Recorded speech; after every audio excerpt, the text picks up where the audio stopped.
Hello, everyone, and welcome to MSUFCU's seminar series. We appreciate you all joining us this evening. These events were created with you in mind, with the intention of offering financial education on a number of relatable topics to help expand your knowledge of finances. Each of our events will be hosted by a member of our financial education department or by one of our wonderful community partners like we are tonight.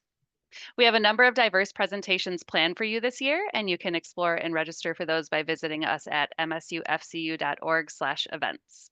Just a quick reminder that today's event is being recorded, and you can rewatch or share these presentations by going to youtube.com/msufcu and then selecting the seminar series from the playlist options. Please go ahead and use that Q&A function at the bottom of your Zoom screen to submit any questions that you have throughout today's sessions.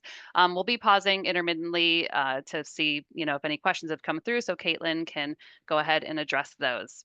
I'm Therese Bacon. I'll be your facilitator this evening. So if you have any technology issues, go ahead and chat me directly, and I can try to help you with that.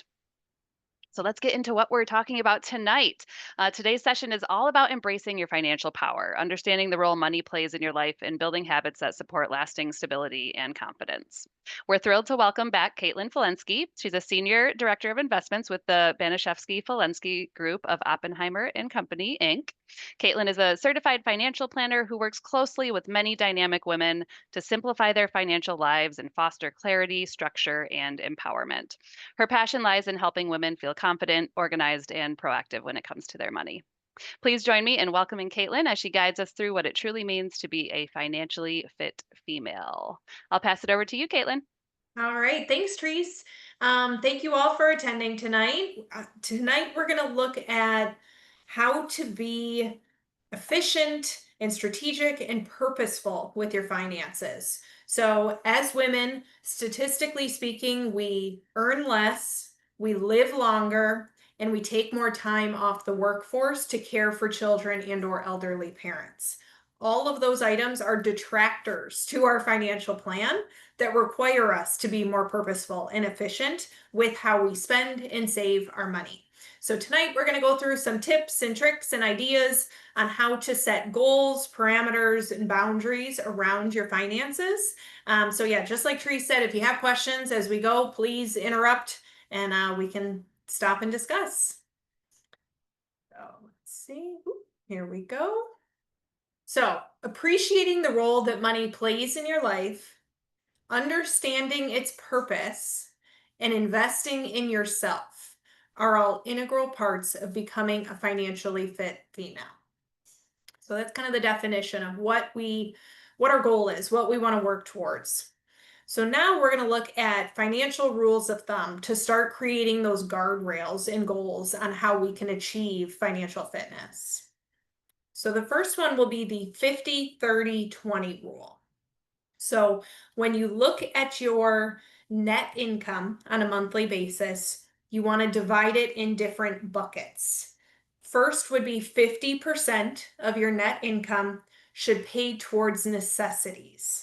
And what that means would be like your mortgage, taxes, and insurance, or rental payment, your car payment, car insurance, health insurance, vehicle gas, utilities, groceries, anything that you need to survive on a day-to-day basis. Outside of the 50%, then we have 30% of your net income would go towards your wants. These are things that you don't technically need to survive, but these can be a little bit subjective of how you prioritize and what's important to you, where you might want to spend some of your discretionary income. And then 20% of your net income should go towards future savings. And then that can be a mixture of, is it simply growing your bank account? Is it CDs or bonds for intermediate term goals and/or retirement long term? So those are kind of the initial starting points to try and compartmentalize your net income and how you should be spending and saving it. Next, we're going to dig into budget efficiency. So with Apple Pay and credit cards and electronic payments and Zelle and Venmo, it's very easy to spend money nowadays, and it's easy to spend money you don't have. Back 50 years ago when everything was cash, you couldn't buy something if you didn't have the cash on you. So the ease is great, but it can also lead to overspending and or not being mindful with your spending. So when I talk about budget efficiency, there's certain things to try and work towards, to try and be as efficient as possible with your spending. The first would be consolidating your debt. Now, there's good debt and bad debt in the financial world. Typically, good debt is mortgage and a car payment. Student loans are a little bit of a variable. Now, with interest rates going back up, I've seen some student loans recently that are around 8%. That's a little on the high end. That's where we start to maybe get to the bad debt. Credit card debt is typically a very high interest rate. But even if you have any of these debts, it tends to help to consolidate them to try and get them all into one payment and maybe a lower interest rate overall. So, and then you also want to make sure you're tracking all of it. You're paying at least the minimum payment so that you're not penalized. So, getting them all under one umbrella tends to be beneficial. The next way to be efficient with your budget is to review your auto payments and subscriptions. And this is a big one with the ease of spending, is that when I've done this class before where individuals have brought in their credit card statements and gone line by line, you realize you might be paying for things that you didn't realize were getting auto billed to you. So, look at what you're paying on a monthly basis, quarterly basis. Make sure that you're truly using those services. And kind of in line with that is streaming versus cable. So, a lot of people have been cutting the cord to cable and going to streaming services. But then, how many streaming services do you have? Because, oh, now I want to watch this show, but it's on Peacock, and then this one's on Max. And so, similar to the auto payments and subscriptions, but keep an eye on what do you truly use and what do you need versus, oh, I just signed up for all of these. They were free trials. Now they're charging me and I don't use them anymore. The next one to look at is phone plan options. There's a lot of carriers out there now. There's a lot of ease in transferring between carriers. In the past, you might need a new phone number or a new phone, but it is always smart to kind of shop around what is available to you. Geographically, of course, can affect some of those decisions based on service and coverage areas. But a lot of times, prices just go up automatically. And if you're automatically billed, you're not realizing what that increase is in your payments. Another item would be gyms and other memberships. Do you have a gym membership? Do you use it? Do you want it in the future? How long have you signed up for it for? Is it monthly? Are you locked in for a year, 3 years? Make sure you read that fine print. And again, that you're using these items that you're paying for. Another is looking at annual versus monthly billing options. So, insurance is an example for vehicles. It tends to be less expensive to pay the insurance on an annual basis versus monthly. Now, of course, that's going to be a larger payment upfront versus getting it in 1/12 segments, but it tends to be maybe 10% less on the grand scheme of things. And later we'll get into savings and bank accounts so that hopefully you could pay that lump sum upfront to save in the long run. And then the last one with budget efficiency is meal planning. I don't know if anybody goes to the grocery store hungry because they didn't plan dinner this evening and you tend to overbuy. Or maybe you go and grab carry out because you didn't plan ahead. So the more that you can plan based on what your calendar looks like for the week, where you're going to be, what you might feel like eating, that meal planning and grocery shopping ahead of time can be a significant saver. It sounds kind of silly, but it does add up in the long run. Before I jump to the next slide, Therese, are there any questions? Nothing yet. Okay. But I like all these tips. I'm gonna add them to some of my own financial literacy presentations I do. Oh, actually, hold on. We did have one come through. So it says, you mentioned 50, 30, 20 in reviewing your net income. If you're investing into a 401k or pension, to do you consider that as part of your 20% or is that truly a net?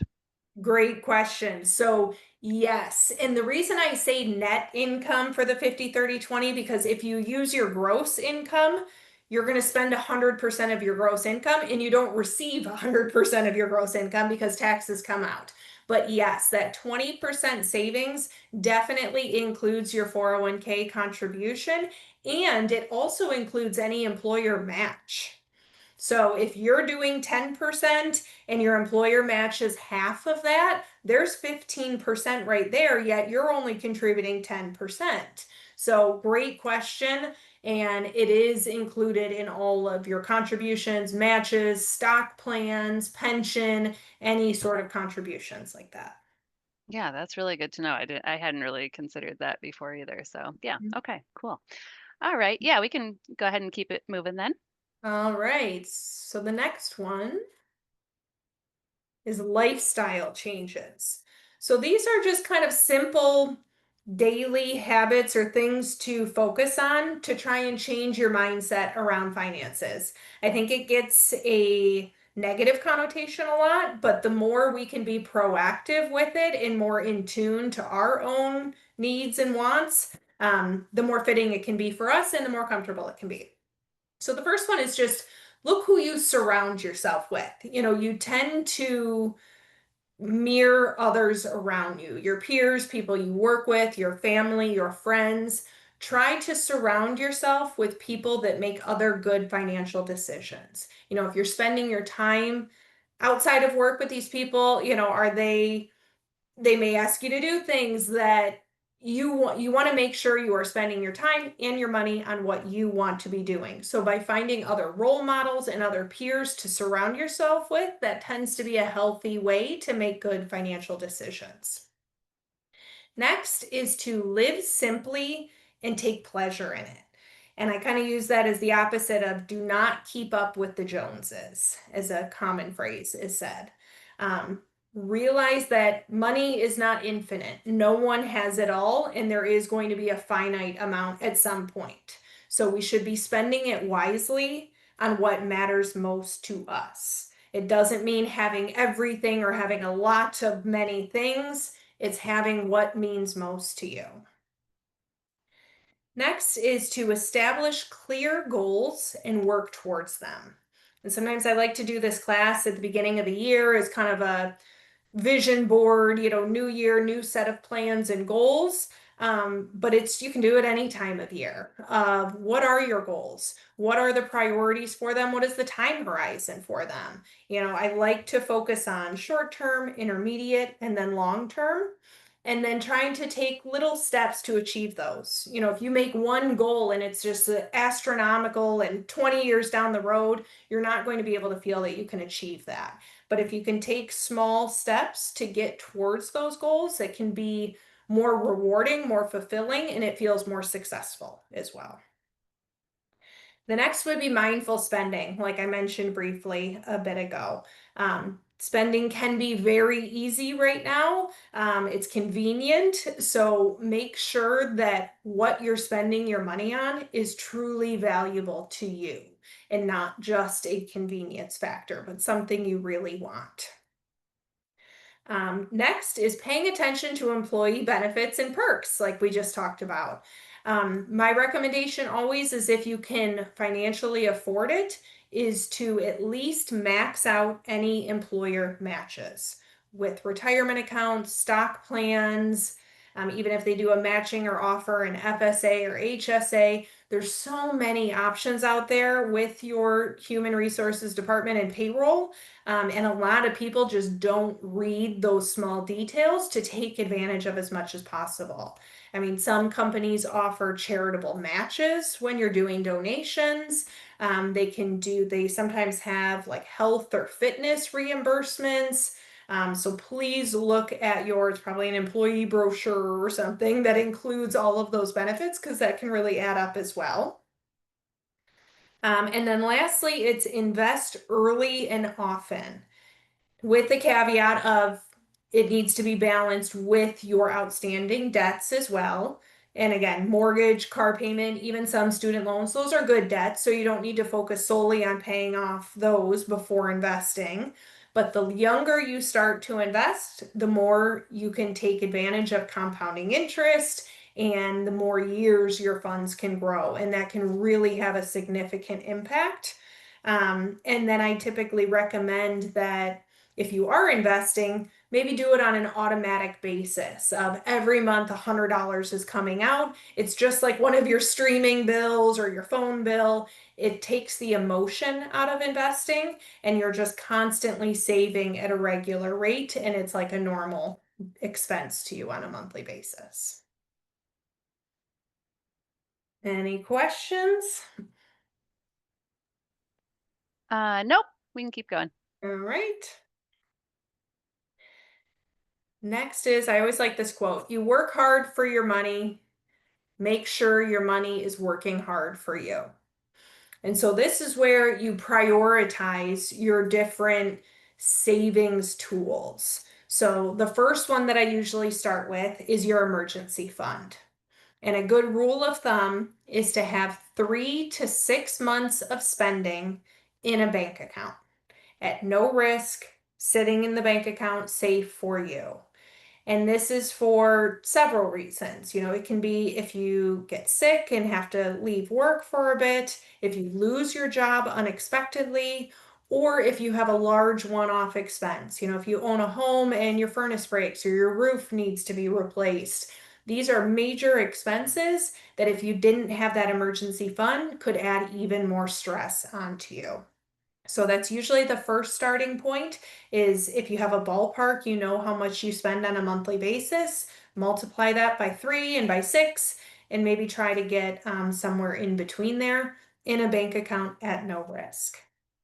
Once you have that emergency fund established, then you can start getting comfortable with your risk tolerance and maybe start setting other goals for beyond that 3 to 6 month emergency fund, because that's typically your short-term savings. So then I categorize medium or intermediate term financial goals, which that could be anywhere from about 1 to 5 years. So in the next, if you need something within the next year, if you know you're going to be replacing your roof, you should not be taking risk with those funds. You know, that should sit in the bank account. But if it's something that's at least a year out, maybe 3 years out, you could potentially afford to take some risk with those funds.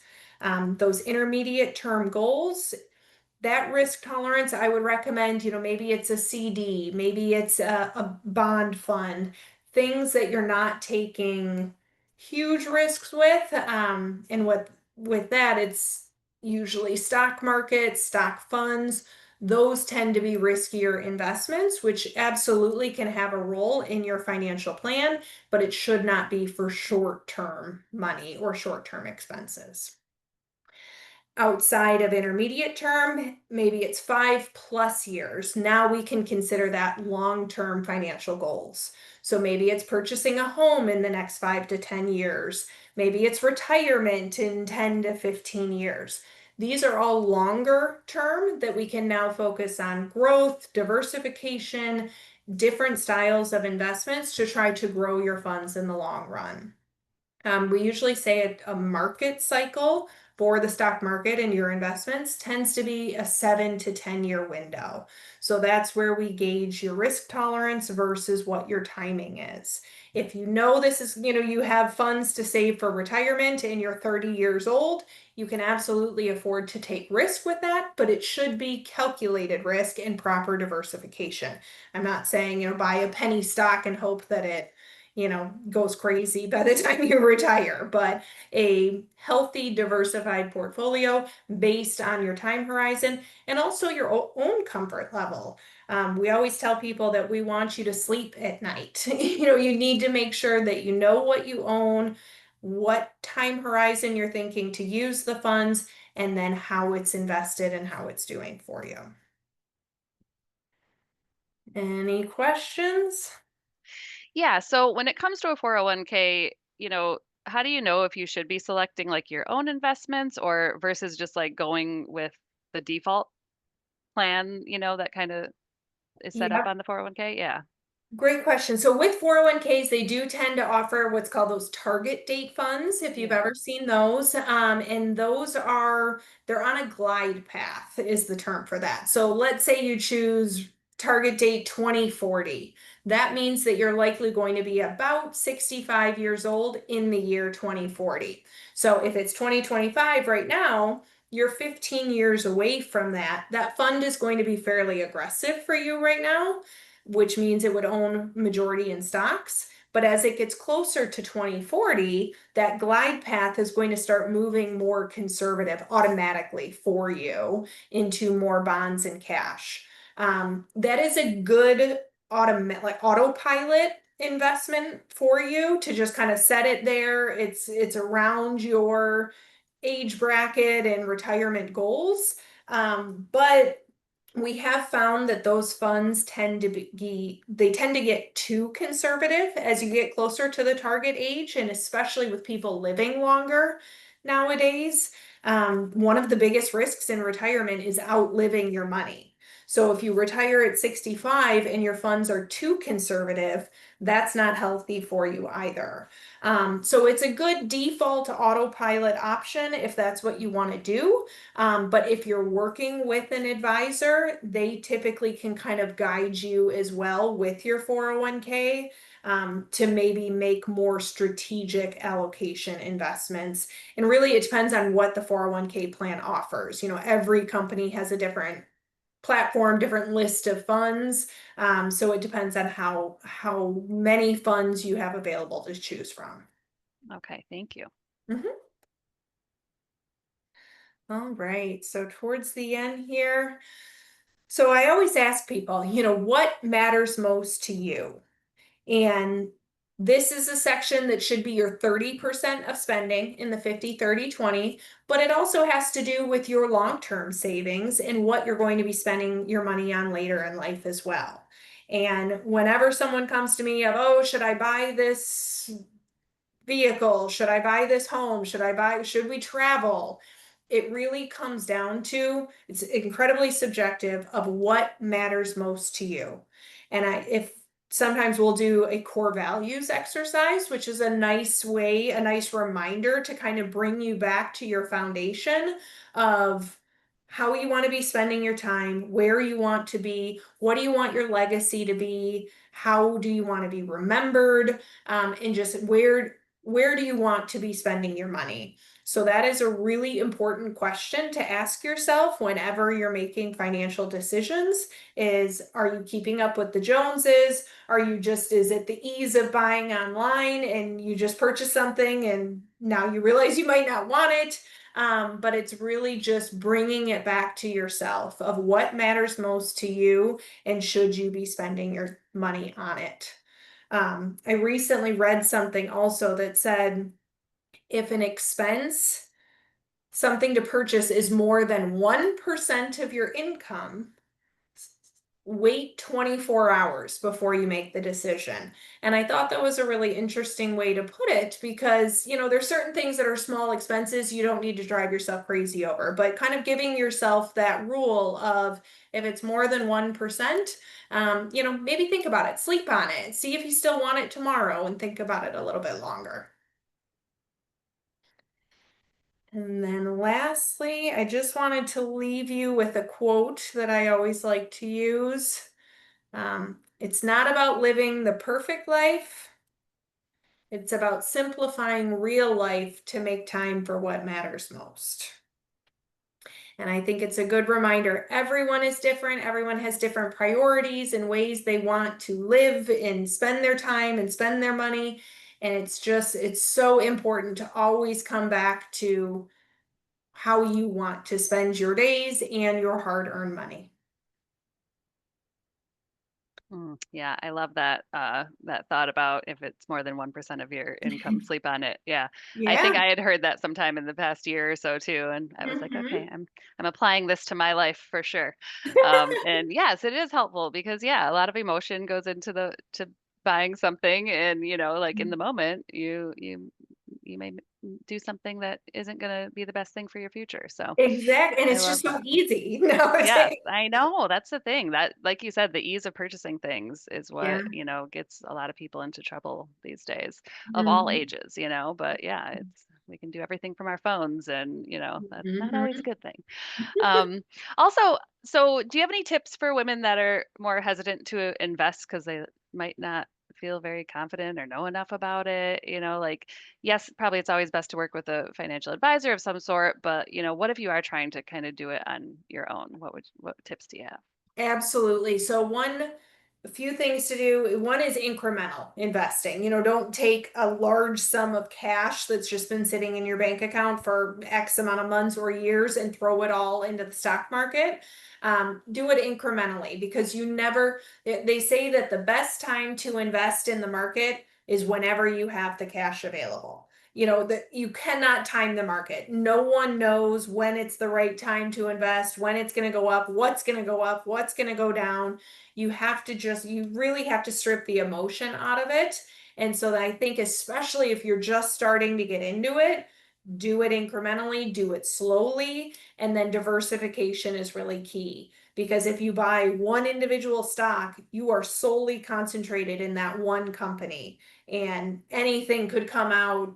I remember a few years ago, we were buying Kraft Heinz stock for people, which you see Kraft all over the grocery store. You think this is going to be recession proof. This is, just such a core company. And all of a sudden it came out that I think it was the CFO was like money laundering. Well, no one saw that coming, and that's not Mhm. Kraft's problem, but it was because of one bad employee, and it hurt the stock for a very long time. Mhm. So even if it's a great company, a great product, if it's profitable, anything can come out and shake that performance. So it's important to be diversified. I like mutual funds and or exchange traded funds because those are baskets of stocks and they typically have themes or focuses, objectives. So that's a good way to get invested in small increments and yet have a broad exposure to the market as a whole. All right.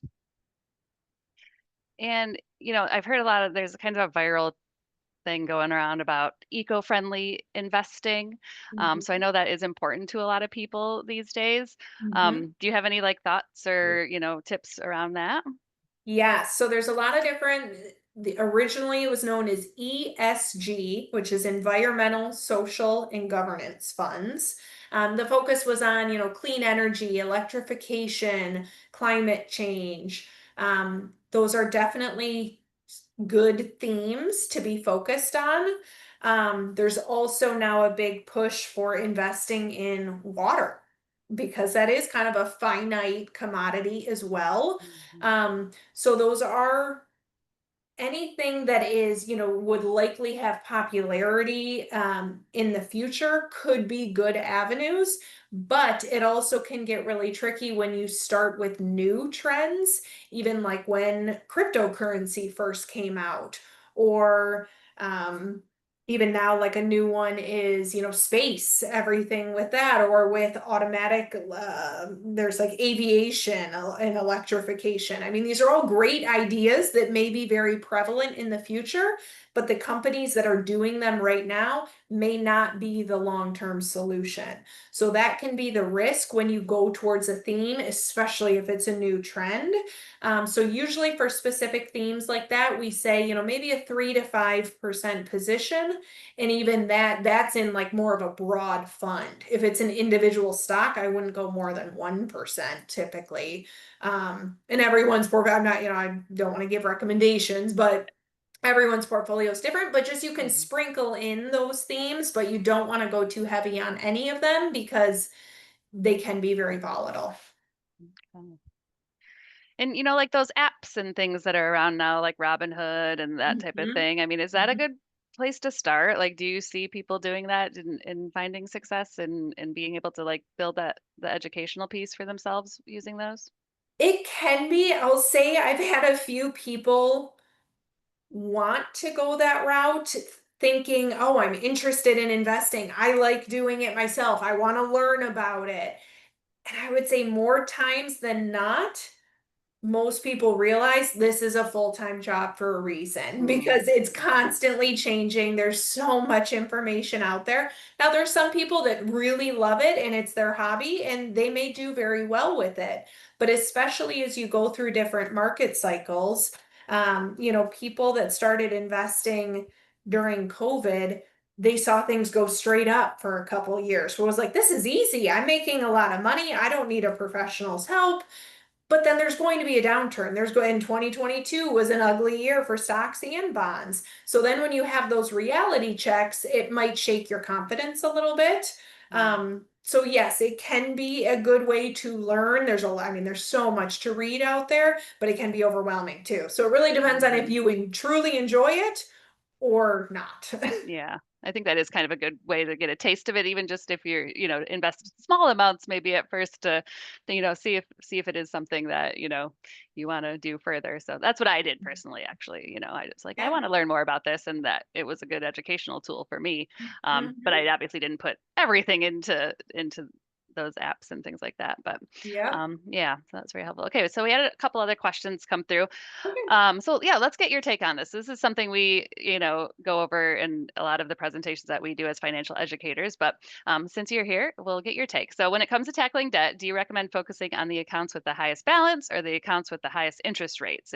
If you can't do like a debt consolidation loan and you're just trying to kind of handle it yourself. Yes, financially speaking, I would focus on the higher interest rates to try and get those down first, especially if it's like if you're looking at a student loan versus a credit card payment. A student loan's maybe 7%, credit card maybe 25%. So you can't ignore the student loan, at least pay the minimum so that you don't default or get penalized. But financially speaking, it makes sense to try and pay off the higher interest rates, even if it is a smaller dollar amount um, to an extent. I mean, if you have Hmm. $200,000 in student loans and 1,000 in credit card, well, then maybe the prioritizing is a little different. Hmm. But financially, get rid of the higher rates as soon as Yeah, possible. that's going to save you more money and interest in the long run. Yeah, for Mhm. sure. And what would you say is a target return on investment or gauge for you to recognize an investment is or is not performing well? Great question. So, but first, I would say you need to look at least a 3-year window. I will rarely fire an investment in less than 3 years' time because any great portfolio manager can underperform for a certain amount of time, and you don't want to fire them right before they recover. So it's usually a 3 to 5 year wait, and that's for a professionally managed mutual fund. I mean, if you buy a stock and it's just tanking, well, then that might be the individual company's issue, and that's a whole other story. But it looks at time horizon. So, and then percentage wise, I mean, as an annual average, a ballpark stock and or stock fund should return about 8 to 10% a year on average. But that means in a bad year, it could be down 30%. And in a good year, it could be up 30 to 40%. Hmm. If you only own it for a few months and it's down significantly, it's very dependent on what is actually occurring. Like I remember Walt Disney stock was down over 50% in the first few weeks of COVID. And it was Hmm. like this company didn't just lose 50% of their valuation. Yes, the park's closing is a major hit to them, but they're still streaming, they're still selling their products, they're still making movies. So that was a short-term overreaction. And it, of course, recovered since then. So if someone saw that decline of 50%, they may want to sell because that's a huge loss. You don't technically lose until you sell and realize that loss. You still have the same number of shares, they're just valued a little less. So Yeah. 8 to 10% for stocks. Bonds, Should be 4 to 6% a year. Most of that comes from the yield that they pay or the interest rate. But those are usually some good rules of thumb for bonds and stock performance. Great. Well, it looks like that's all the questions we have for tonight. So I just want to thank you again for being here with us. This was so great, so much great information. I'm sure all of the attendees tonight really enjoyed it. If you do have any further questions for Caitlin, I'm going to go ahead and drop her contact info into the chat, and she'll be happy to answer anything, or if you have any questions that we can answer here through the financial education department at MSUFCU, we'll always be happy to do that too. So there is Caitlin's contact info. And then in addition to this, we have some really good presentations coming up for seminar series that kind of go hand in hand with what you presented on tonight. So next week, we're doing some lunchtime presentations over the next month towards the end of the summer, just because we don't want to take up all your evenings during the summer. But so next week, we have let me get back here. Sorry about this. So Tuesday, July 15th at noon, we have Building Your Best Budget. So that will get in a little more in depth about, that financially sound budgeting that Caitlin was talking about. And then on Tuesday, July 22nd at noon, we have a presentation about growing your savings with MSU FCU. So, if you are just kind of building up that savings and getting that foundation built right now, there's definitely some tools that we can offer you through MSU FCU that can help you get started with that. So we hope that you will join us for those. You can register at msufcu.org/events. But other than that, there will be a short survey that pops up when you close out of the Zoom. So we'd be happy to, if you can take that and we can get your feedback on tonight's session. I think it will also ask if you have any ideas for any, sessions that you'd like to focus on in the future. So please give us your feedback on that. I'm always looking for your thoughts there. So that is all we have for you tonight. Thanks again, Caitlin, for being with us, and we'll be excited to have you back next year as well. Sounds good. Thanks, Therese. All right. Bye, everybody.